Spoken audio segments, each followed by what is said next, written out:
Hey y'all, it's Jasmine Crockett here, and I'm going to take you through a wild ride that's been brewing for a minute now. I'm speaking straight from the heart in that real American way, because what I've got to say about Donald Trump and the storm I kicked up ain't just politics, it's personal. I'm a congresswoman from Texas, and I don't hold back when I see something wrong. So buckle up, because I'm about to break down how a few calm words from me set off a full-blown meltdown from Trump, and trust me, it's a story worth hearing. I'm keeping it logical, gripping, and straight to the point just like I do on the House floor. It all started with a single sentence. I was at a small public event in Dallas speaking to a crowd of folks who wanted to hear my take on where America's at right now. I didn't go in guns blazing or name-calling. Nah, I kept it cool, pointed, and real. I said, when America has faced tough times in the past, we've never turned to a simplistic, self-involved gasbag of a candidate. Yeah, I said it just like that, calm, no drama, just a reminder of what we used to reject as a nation. But I didn't stop at character. I went deeper, straight to the heart of what matters to me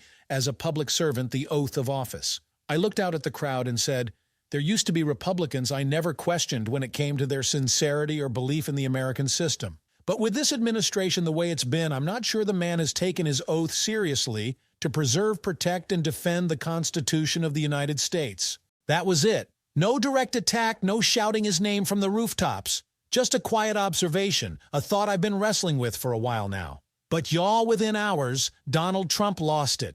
I'm talking full meltdown mode.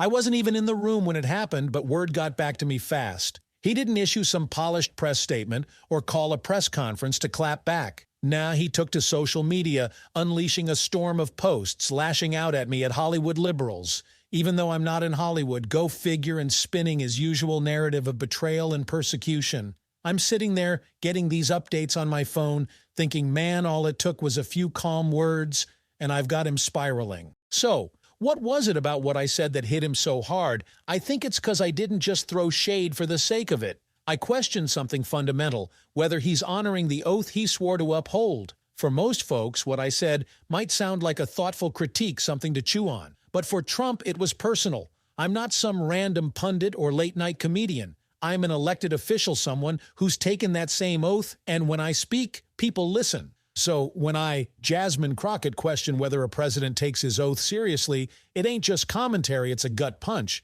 or at least that's how he took it. I'm watching all this unfold from afar, at first seeing his online rants pile up. My staff's texting me screenshots of his posts, and I'm just shaking my head. He's calling me out, saying I'm part of the radical left trying to tear him down, claiming I don't know what I'm talking about. I'm thinking, man, if you're this rattled by a few words, what's going to happen when I really get going?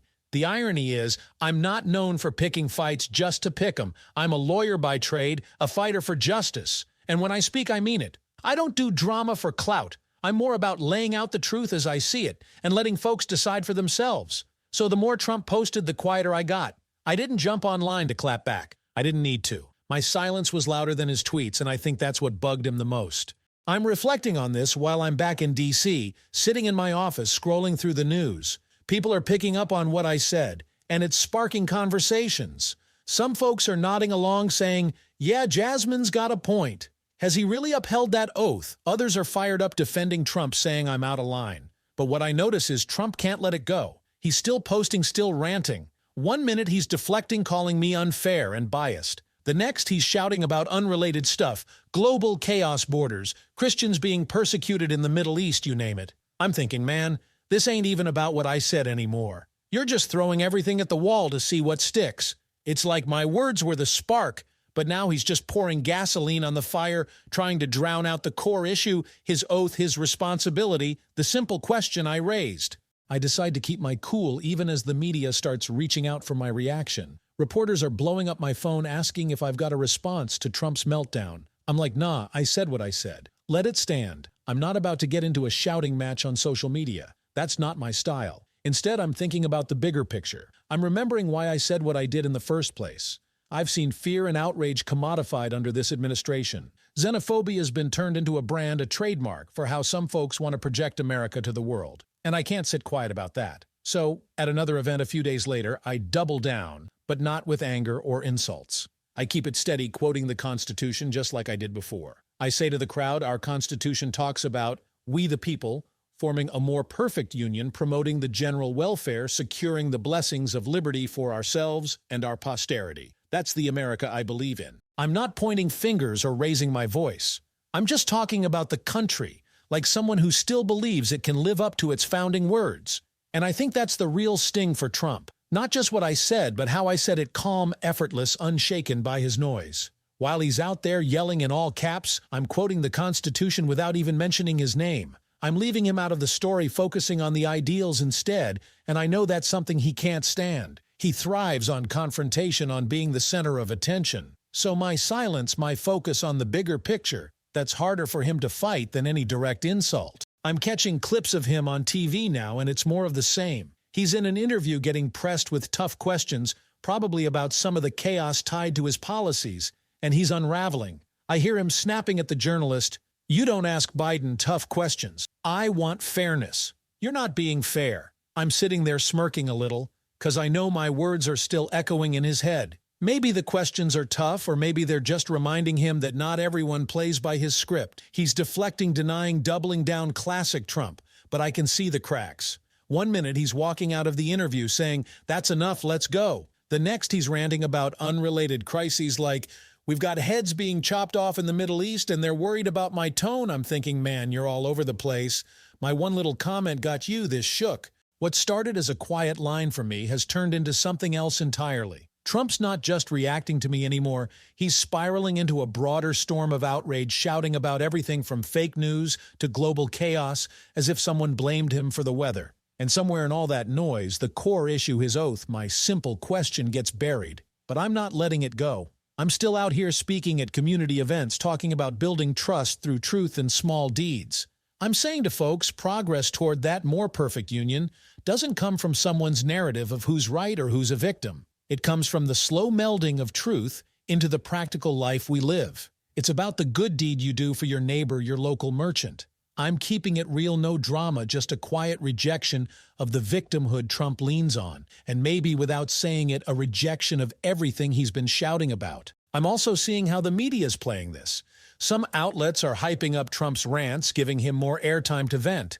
Others are digging into what I said, asking if there's truth to my critique. I'm getting calls from supporters folks back in Texas saying, "Jasmine, you hit the nail on the head. Keep speaking out." I'm feeling the weight of that trust, knowing I've got to keep pushing even as Trump's digital storm gets louder. But I'm not backing down. I'm thinking about the chaos tied to his leadership, those tariffs jumping from 20% to 104% to 145% in a matter of days, wiping out $6 trillion from the economy, making us less trusted by global partners. I'm seeing late-night hosts like Jimmy Kimmel point out the absurdity, saying it's like Trump's working a bingo hopper with no real plan. I'm nodding along, because I've been asking the same thing. Was there ever a plan, or is this just improv? I'm remembering all the 2-week promises Trump's made, healthcare plans, NAFTA deals, Paris Accord decisions, you name it. Always in 2 weeks, but we're still waiting years later. I'm thinking about how he rants about showerheads and hair while the world's talking trade wars and trillion-dollar losses. I'm laughing a little when I hear Kimmel joke, maybe the best thing Trump's done is undo his own disasters. But it's a bitter laugh because the cost isn't just economic, it's trust. And as a public servant, trust is everything to me. So when I speak, I'm not just criticizing Trump, I'm reflecting on two Americas, one that performs, one that reflects.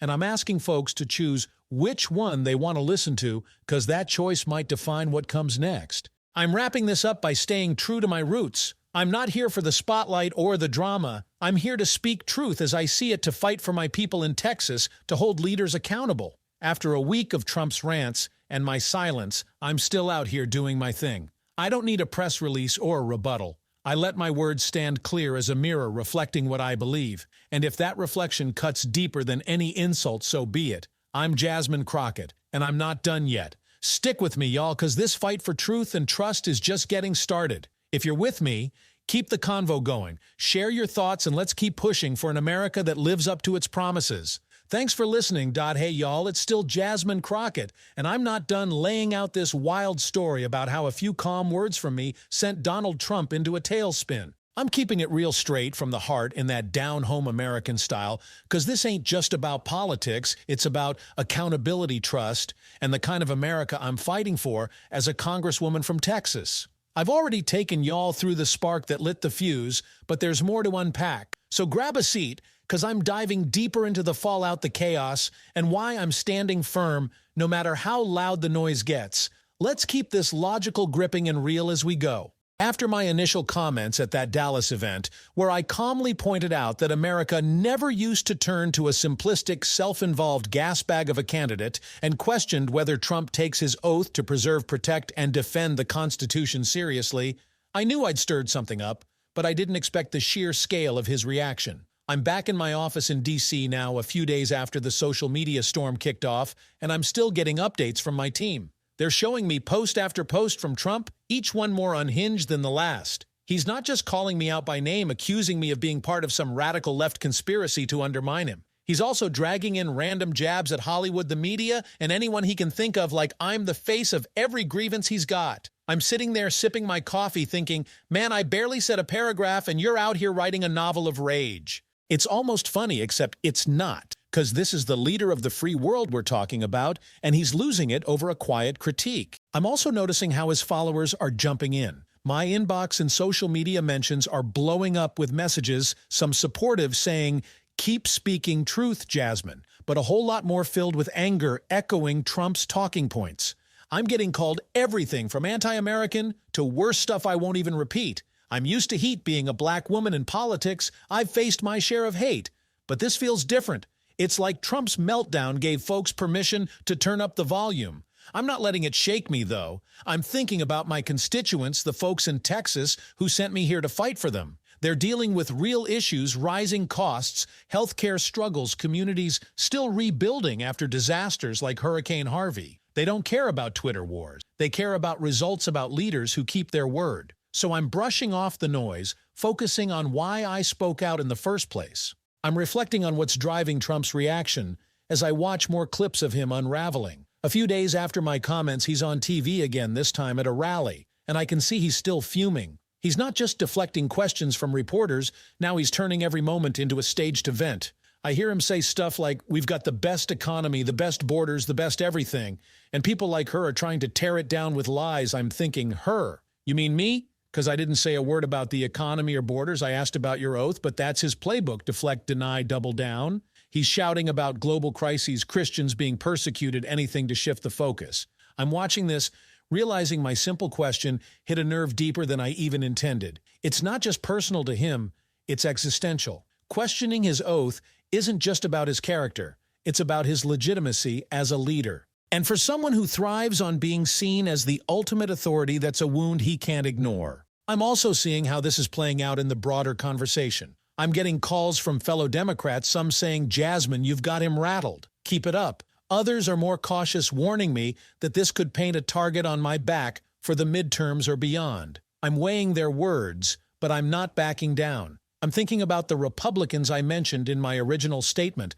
the ones I respected even if I disagreed with them, because I never doubted their sincerity or belief in the system. I'm wondering what they'd think of this administration of Trump's reaction to a basic question about duty. I'm reminiscing about a time when debate was about ideas, not personal vendettas, and I'm more determined than ever to bring that back. A week or so after my initial comments, I'm at another event, this time in Houston, speaking to a group of community leaders. I'm not shying away from the topic, but I'm not feeding the drama either. I keep my tone steady, just like before, and I say, America is the closest thing the world's ever had to a promised land. Our Constitution lays out a vision to promote the general welfare, provide for the common defense, secure the blessings of liberty. That's what we're here to do, y'all. Not to play games or chase narratives about who's a victim. It's about the slow, hard work of living out the truth day by day with your neighbor, your local shop owner, through small acts of decency. I'm not naming Trump, not even hinting at him directly. I'm focusing on the ideals, the long-term project of building a more perfect union. But I know he's watching, or at least his team is,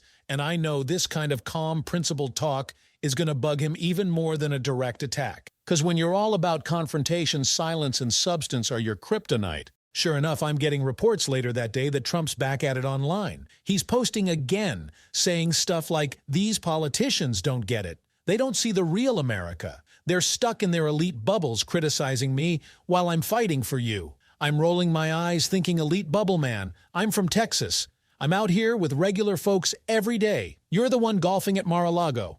But I don't respond publicly. I'm sticking to my strategy, let my words stand, Let the mirror reflect. My staff's telling me he's also ranting about unrelated policies now, like diversity, equity, and inclusion programs, calling them a waste of money, promising to dismantle them. I'm thinking, okay, go off, but what does that have to do with the oath I questioned? It's clear he's grasping at straws, trying to shift the narrative away from the core issue. I'm also diving into some of the chaos tied to his leadership that's been bubbling up alongside this personal spat. I'm reading reports about his tariff policies, how he's thrown out numbers like 20%, then 104%, now 145% on China with no clear plan. I'm seeing the economic fallout, $6 trillion, wiped from markets, global partners, losing trust in us.